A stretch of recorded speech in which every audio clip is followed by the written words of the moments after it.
ሰላም ጤና ይስጥልን ክቡራትና የተከበራችሁ የጉራጌ ኒውስ ኔትወርክ ተከታታዮች የሰዓቱን ዜና አሁን ጀመረም። የጉራጌ ኒውስ ኔትወርክ አዳዲስና ወቅታዊ ዜናዎች በጄኔን በሁሉም አማራጮች በቴሌግራም፣ በፌስቡክ፣ በቲክታክና በዩቲዩብ ለአድማጭ ተከታታዮች ይደርሳሉ።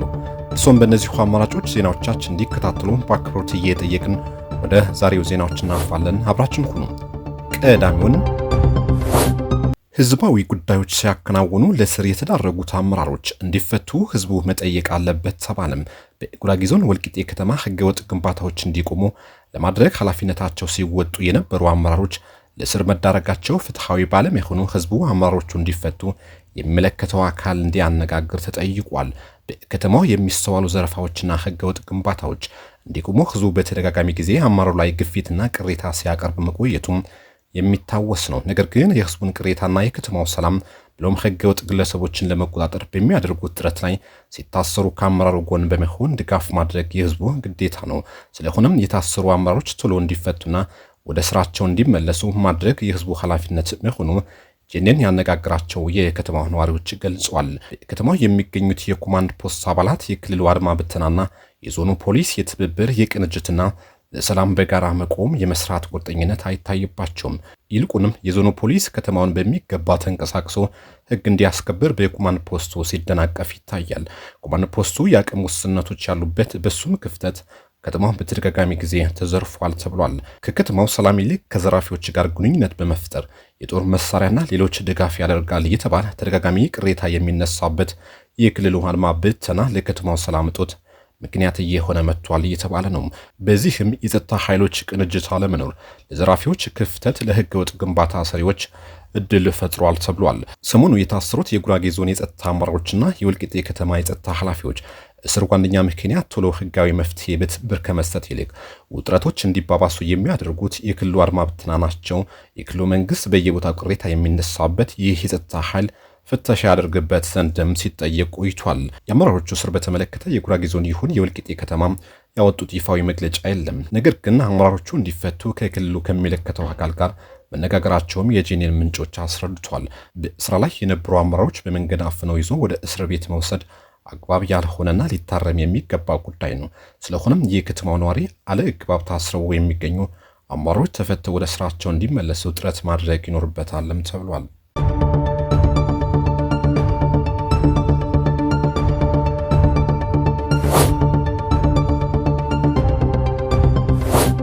ቡታጅራ ከተማ 8.5 ኪሎ ሜትር የኮሪደር ልማት ግንባታ በማጠናቀቅ ለአገልግሎት ክፍት ማድረጉን አስታወቀ። የቡታጅራ ከተማ ኮሪደር ስራ ከተማው ጽዱ መኖሪያ ለንግድና ኢንቨስትመንት ምቹ የማድረግ ዓላማ በልዩ ትኩረት እየተከናወነ ይገኛል ተብሏል። በከተማ አስተዳደሩ የኮሪደር ልማትና ተዛማጅ ስራዎችን ተግባራዊ በማድረግ ሂደት ህብረተሰቡን በማሳተፍ ወደ ተግባር መግባት ስለመቻሉም ተመላክቷል። በከተማው ከ21 ኪሎ ሜትር በላይ የኮሪደር ልማት ስራ ተግባራዊ እየተደረገ የሚገኝ ሲሆን ከዚህ ውስጥ 8.5 ኪሎ ሜትር ግንባታ በማጠናቀቅ ለአገልግሎት ክፍት ተደርጓል።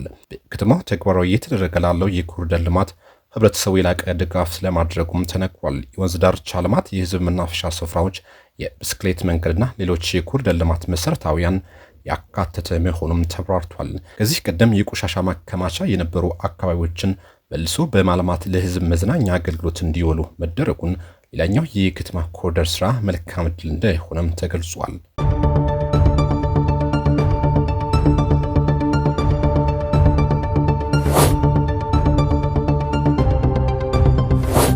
ከ10 በላይ ባለሀብቶች የተሳተፉበት የትምህርት ቤት ግንባታ ተመርቆ ለአገልግሎት ክፍት መሆኑ ተገለጸ። በምስጋና የበጎ አድራጎት ድርጅት አስተባባሪነት ከ26 ሚሊዮን ብር በላይ የተገነባው አንደኛና መካከለኛ ደረጃ ትምህርት ቤት ተመርቆ ለአገልግሎት ክፍት መሆኑ ተገልጿል። የዞኑ መንግስት እንደ ሀገር የገጠመው የትምህርት ጥራት ችግር ለመቅረፍ በሚደረገው ጥረት የተማሪዎች ውጤትና ስነ ምግባር በማሻሻል ማህበረሰቡ ተወላጅ ባለሀብቶችና አጋሮችን በማስተባበር በርካታ የትምህርት መሰረተ ልማቶች የማሻሻል ስራም እየተሰራ ይገኛል ተብሏል። በሙህርና ክልል ወረዳ በምስጋናው የበጎ አድራጎት ድርጅት አስተባባሪነት የተገነባው ትምህርት ቤት የዞኑ የተማሪዎች ውጤትና ስነ ምግባር ከማሻሻል ባለፈ በአገር አቀፍ ደረጃ ብቁ ተወዳዳሪ ዜጋ ለማፍራት አበርክቶ ከፍተኛ ነው። የበጎ አድራጎት ድርጅቱ የተለያዩ ዓለም አቀፍ ድርጅቶችና ባለሀብቶችን በማስተባበር በዞኑ በተለየ መልኩ በትምህርት ዘርፍ ላይ እየሰራ የሚገኝ ነው ተብሏል። በተጨማሪም በወረዳው የሐዋርያት ፖሊቴክኒክ ኮሌጅ የዌልዲንግ የስልጠና ወርክሾፕ ግንባታና የስልጠና ማዕከላት ለአገልግሎት በቅቷል። ኮሌጁ በሀገር አቀፍ ደረጃ የሰለጠኑ ብቁ ተወዳዳሪ ዜጋ በማፍራት ረገድ የበኩሉን ድርሻ እየተወጣ እንደሚገኝም ተነግሯል። የሙህርና አክሊል ወረዳ የመሰረተ ግንባታ ስራዎችን በተመለከተ ቅሬታ ሲነሳበትና ለዘመናት ወደ ኋላ የቀረ ወረዳ ነው ተብሎ ከወረዳው ነዋሪዎች ቅሬታ ሲነሳበት ቆይቷል። አሁን እየታዩ የሚገኙት መነቃቃቶች እንዲቀጥሉና የወረዳው የልማት ክፍተቶች እንዲሸፈኑ ድጋፉ ተጠናክሮ እንዲቀጥልም ተመላክቷል።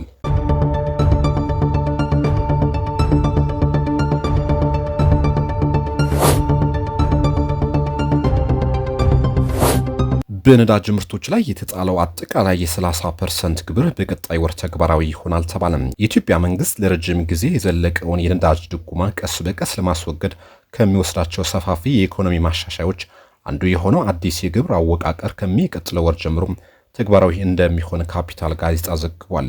ይህ አዲስ እርምጃ በነዳጅ ምርቶች ላይ 15% ተጨማሪ ሴት ታክስ፣ ቫትና 15% ኤክሳይዝ ቀረጥን ያካተተ አጠቃላይ 30% ታክስ መጣል ሲሆን የኢትዮጵያ ነዳጅ አቅራቢ ድርጅት ከአንድ ወር በኋላም ታክሱን መሰብሰብ ይጀምራል። በአዲሱ መመሪያ መሰረት ነዳጅ አቅራቢ ድርጅቱ የተሰበሰበውን ግብር በሙሉ ለገቢዎች ሚኒስቴር ማስገባት ግዴታው ሲሆን መንግስት በዚህም እስከ ታህሳስ 2018 ዓ.ም ድረስ ለቤንዚንና ናፍጣ መሸጫ ዋጋዎች ሁሉንም ህጋዊ የግብር መጠን ጨምሮ ሙሉ ወጪውን የመሸፈን ግብ ላይ ለመድረስ አቅዷል። የገንዘብ ሚኒስቴር ከአዲሱ በጀት ዓመት ጀምሮ በነዳጅ ምርቶች ላይ አጠቃላይ 30% በመቶ ግብር ሙሉ በሙሉ ተግባራዊ ሊያደርግ ማቀዱን መነገሩ ይታወሳል።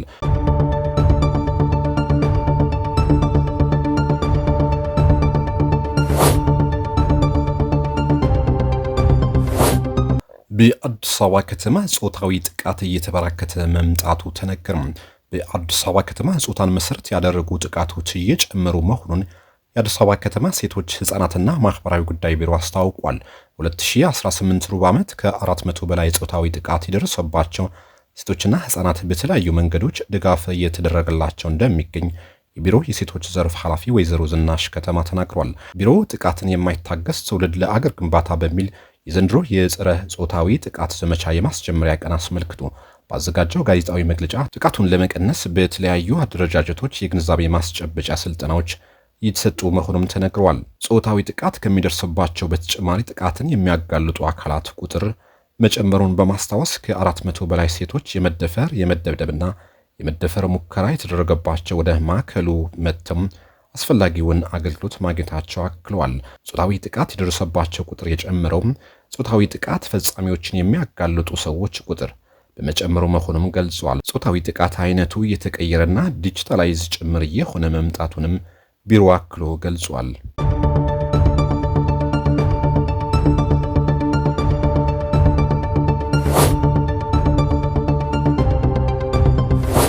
የዓለም አብያተ ክርስቲያናት ቤተ ክርስቲያን በአርሲ ዞን በተፈጸመው ጥቃት የተሰማውን ሐዘን መግለጹን ተሰማ። የዓለም አብያተ ክርስቲያናት ምክር ቤት ጠቅላይ ጸሐፊ ቄስ ፕሮፌሰር ጄሪ ፕሌይ ለኢትዮጵያ ኦርቶዶክስ ተዋሕዶ ቤተ ክርስቲያን በላኩት ደብዳቤ በኦሮሚያ ክልል አርሲ ዞን በተፈጸመው ጥቃት ሕይወታቸውን ባጡ ሰዎች የተሰማቸውን ሐዘን ገልጿል። ይህ በሰዎች ላይ በዘፈቀድ የሚፈጸመው ግድያም ያልተረጋጋ የሰላም ሁኔታን ያመላክታል ያሉት ጠቅላይ ጸሐፊው አክሎም በአስቸኳይ እርቅ መፈጸምና ለሁሉም የህብረተሰብ ክፍሎች ሰብአዊ ጥበቃ ማድረግ ያስፈልጋል ብለዋል። ቄስ ፕሌይ የዓለም አብያተ ክርስቲያናት ምክር ቤት መሰል የአመፃ ድርጊቶችን ያወግዛል ያሉ ሲሆን ምክር ቤቱ ለፍትህ ለሰላምና ለማህበረሰባዊ እርቅ ለሚደረጉ ጥረቶች የማይናወጥ ድጋፉ ይገልጻል ብለዋል። በሁሉም ደረጃ ያሉ መሪዎች የግጭቶችን ስር መንስኤ ለመፍታት ውይይትና ምክክር እንዲጎለብት እንዲሁም የሰውን ህይወትና ክብር ለመንጠቅ የማያስችል ጥበብና ቁርጠኝነት እንዲኖራቸው እንጸልያለን ሲሉ ገልጿል። አያይዘውም ምክር ቤቱ በዚህ አስከፊ የሐዘን ወቅት ከኢትዮጵያ ኦርቶዶክስ ተዋሕዶ ቤተክርስቲያንና ከኢትዮጵያ ህዝብ ጋር በማይናወጥ አጋርነት ይቆማል ብለዋል። የዓለም አብያተ ክርስቲያናት ምክር ቤት በዓለም ዙሪያ ከ120 በላይ ሀገሮች የተውጣጡ 356 አብያተ ክርስቲያን ያቀፈ ዓለም አቀፍ ህብረት ሲሆን በዓለም ዙሪያ ከ580 ሚሊዮን በላይ የሚሆኑ ክርስቲያኖችን ይወክላል።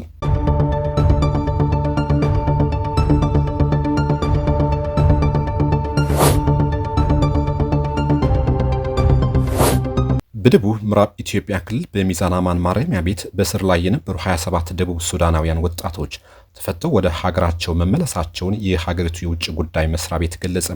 አርብቶ አደሮቹ ወጣቶች በኢትዮጵያ መቼ በቁጥጥር ስር እንደዋሉ ባይገለጽም የደቡብ ሱዳን መገናኛ ብዙሃን 1 ዓመት ገደማ በእስር ላይ ሳይቆዩ እንዳልቀረ ዘግቧል። ወጣቶቹ ወደ ሀገራቸው የመመለሱ ሂደት በስኬት መጠናቀቁን የተገለጸው የደቡብ ሱዳን የውጭ ጉዳይና ዓለም አቀፍ ትብብር ሚኒስቴር መንዳይ ሰማያ ከኢትዮጵያ አቻቸው ዶክተር ጌዲዮን ጢሞቴዎስ ጋር በጉዳዩ ላይ ያደረጉት የስልክ ውይይት በማስመልከት በተሰራጨ መግለጫ ነው።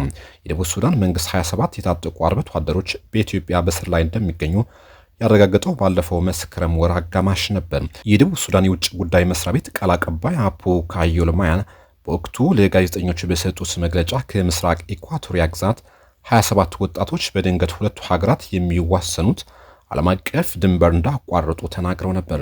ከ1100 ኪሎ ሜትር በላይ የሚረዝመው የኢትዮጵያና የደቡብ ሱዳን ድንበር የተሻገሩ የሚፈጸሙ ጥቃቶች በሕዝብ ተወካዮች ምክር ቤት ስብሰባዎች ጭምር በየጊዜው ጥያቄ ሲነሳ ቆይቷል። ከደቡብ ምዕራብ ኢትዮጵያ ክልል በተጨማሪ በጋምቤላ በኩል ድንበር የሚሻገሩ የደቡብ ሱዳን ታጣቂዎች ግድያ፣ የህፃናት አፈና እና የቀንድ ከብቶች ዝርፊያ እንደሚፈጽሙ ክልሉ በተደጋጋሚ ባወጣቸው መግለጫዎች ማስታወቁ አይዘነጋም። የተከበራችሁ ውድ የጉራጌ ኒውስ ኔትወርክ ተከታታዮች ለሰዓቱ የነበሩን ዜናዎች እነዚህ መስሉ ነበር። ቆይታችሁ ከጄኔን ጋር ስለሆነ እናመሰግናለን። መልካም ጊዜ